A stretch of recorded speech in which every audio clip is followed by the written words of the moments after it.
possible to expand it?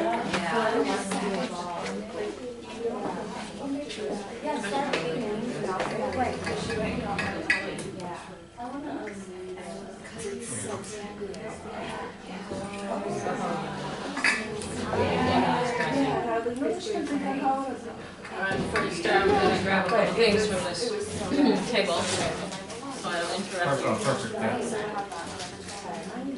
I'll try this wedding cake. And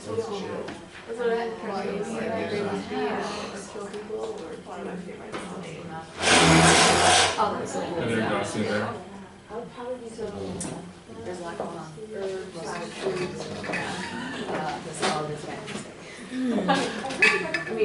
I'm ready whenever you guys are ready.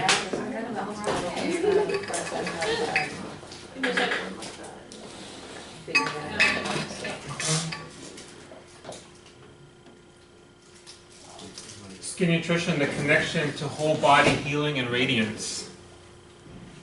Go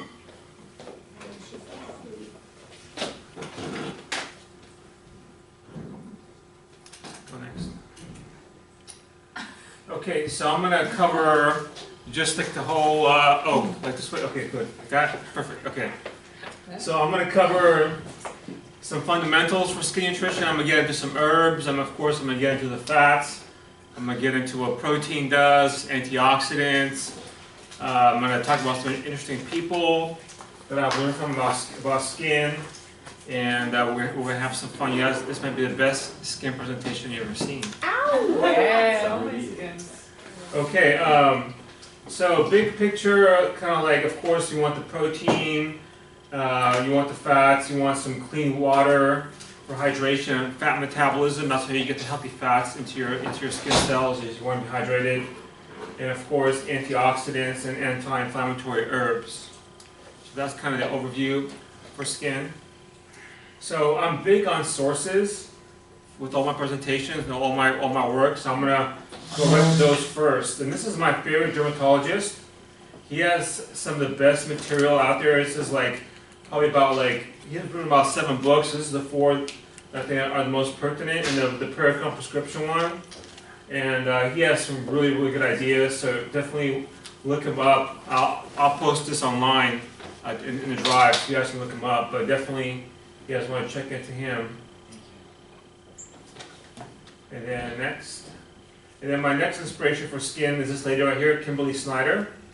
I read the Beauty Detox Solution when I first started working at the food mill as a nutrition consultant, and there was a lot of great information in there. The idea is just to get the blood clean, get your body alkaline, make the kidneys, livers, and lungs happy. And she's big on different vegetables, fruits, and culinary herbs. So it's not really too much into like Chinese or herbs or anything like that, but for a beginner that wants to clean out their system, I definitely recommend her work. She has a podcast. I have her website later on. You can look into her. She's had like juice bars in LA and stuff like that. So these are the sources that I use for my presentation. So David Wolfe, you guys know David Wolfe? Who here knows David Wolfe? Yeah, he's written like 8 books. I read like 5 of his books. A lot of great ideas coming through him.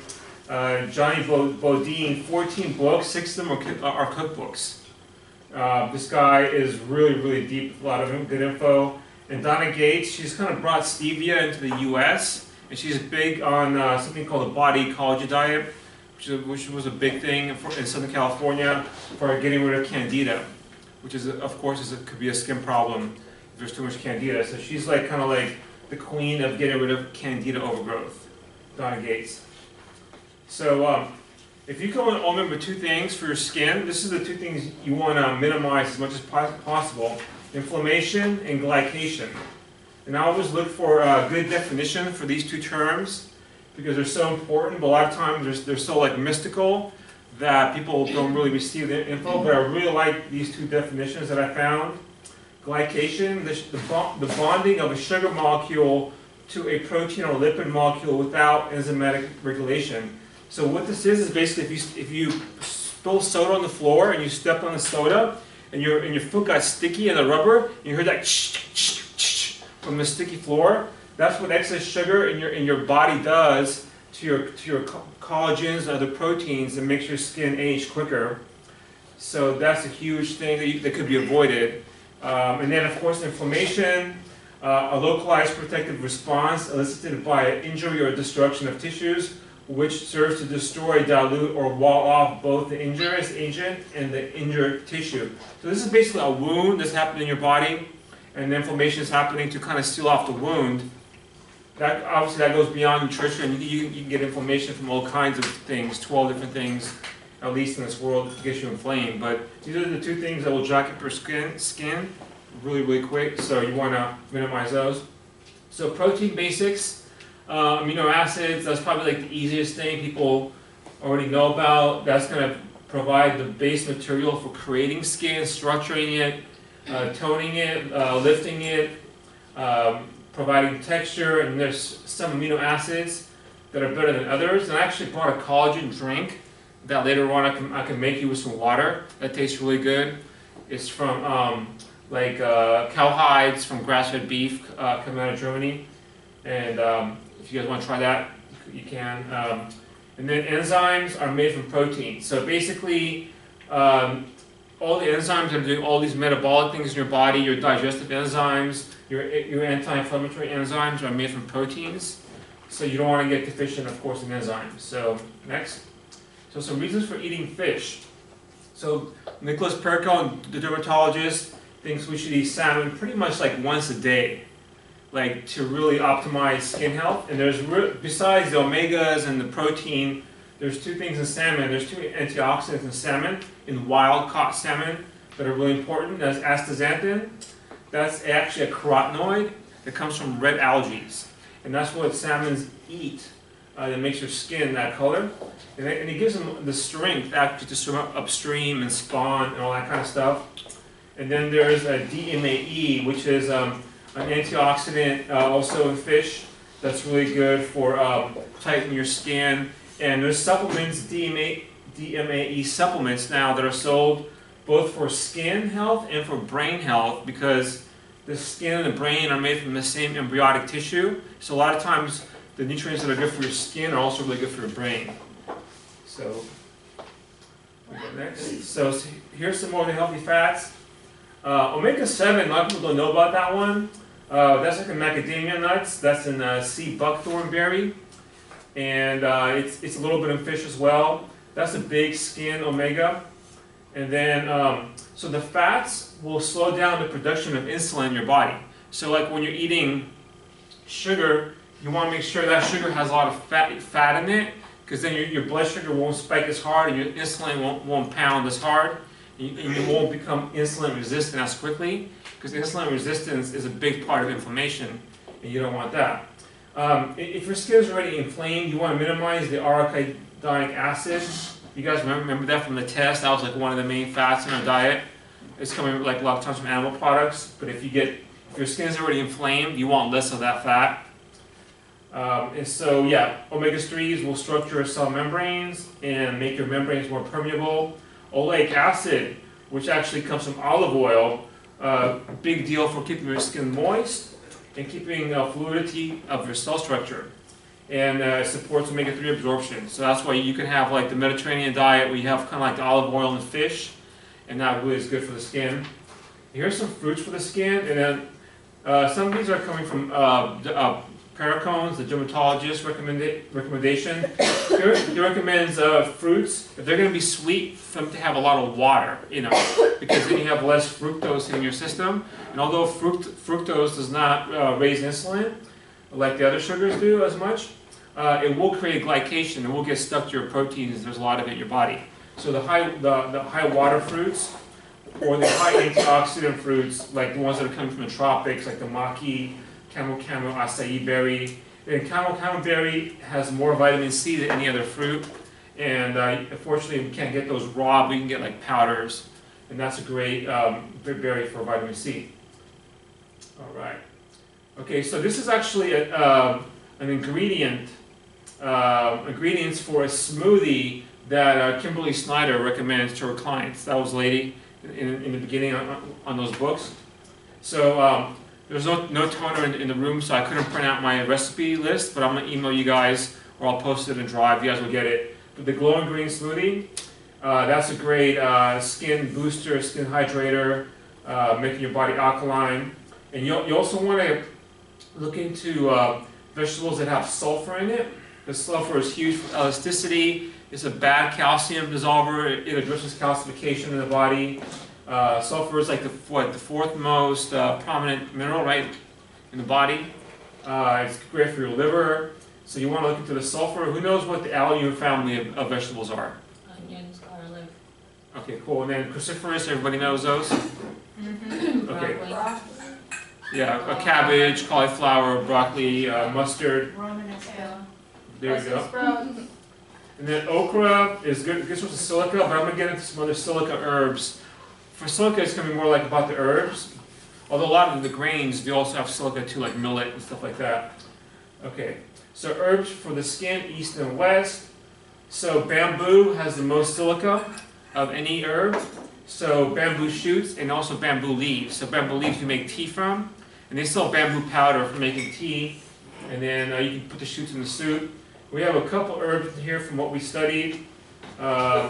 Chaseberry. Okay, so that's, remember that, cool acrid, release the exterior. So that's going to be the herb that's going to will address like acne problems due to hormonal imbalances. So like that's going to be for like the younger men and women that still have that going on. That's a great herb for that. And then shaga mushroom is like the main herb for preventing melanoma, because it is loaded with melanin, and it comes from the Russian herbal system, and it grows on birch trees in very cold climates, although you can get it from Canada too. Pretty much like come near the Arctic Circle it grows, and it's loaded with melanin. And then there's horsetail is loaded with silica. Pearl powder, we know that from our studies. That's going to rebuild your skin from the inside out, give you that nice porcelain look. Who wants that porcelain look?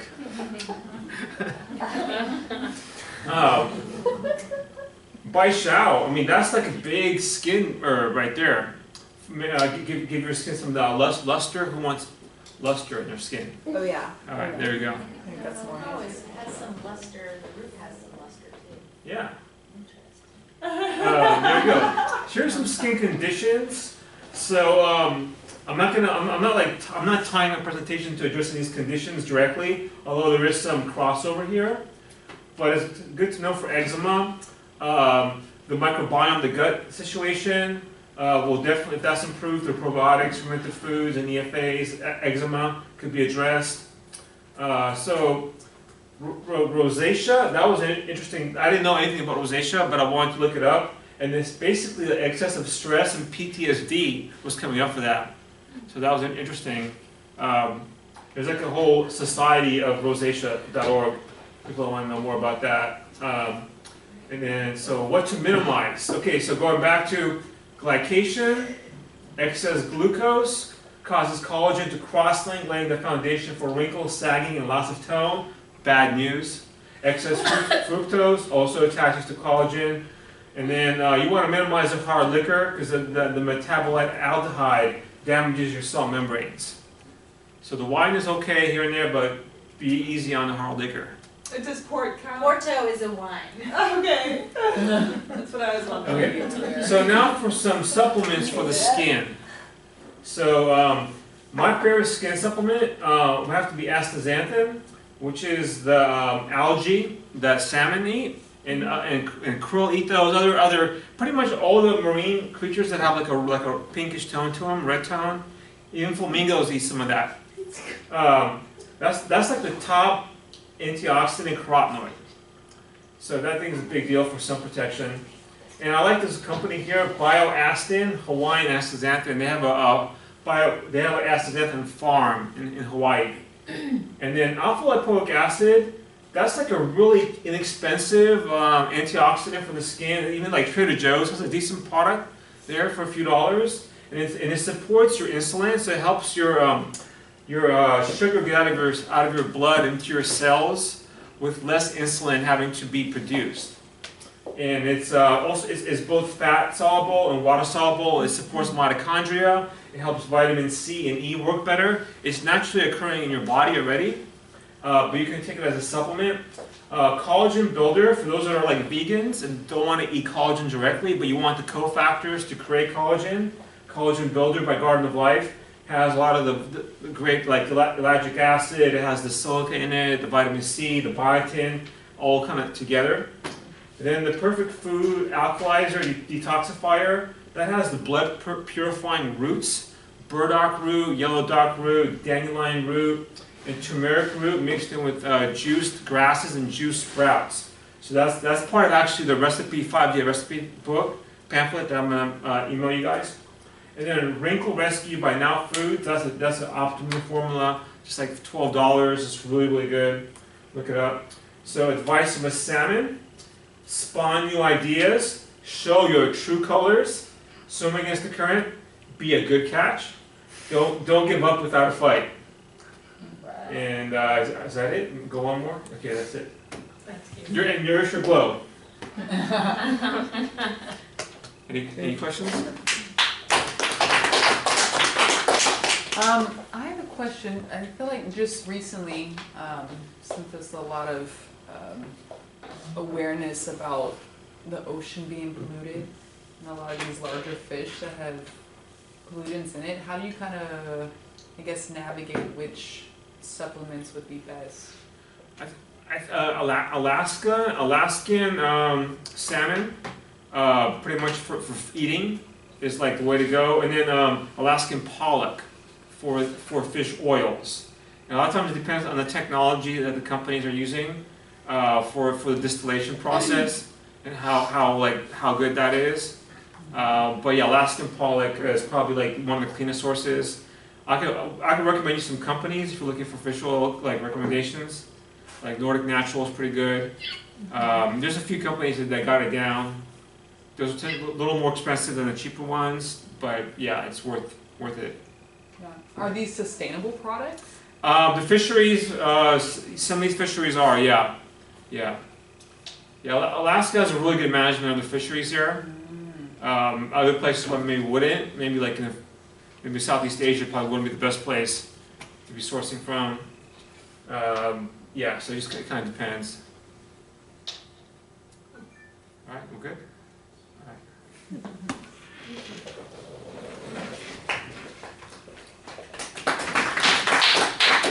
So I'll put this in the drive if anybody wants to download it. I just want to make a comment.